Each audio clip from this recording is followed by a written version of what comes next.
Hello guys, welcome to Pronouncist, your pronunciation guide. Today we will learn how to pronounce the word shown on the screen, voters. First, let's hear its American pronunciation. Voters. Now, read the syllables of U.S. pronunciation shown on the screen naturally. V. Ters. Voters.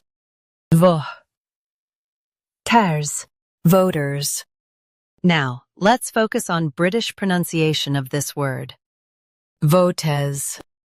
Now, read the syllables of British pronunciation shown on the screen naturally. V. Tes. Votes. V. Tes. Votes. Stress va and keep ters light in U.S. Voters. Votes.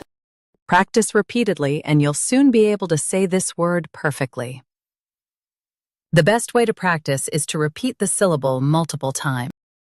The meaning of the word is people who cast votes.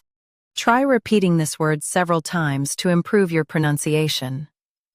We post daily videos on useful and commonly mispronounced words to help you speak clearly and confidently. Like this video and subscribe to Pronouncist for more pronunciation guides. Thanks for watching us.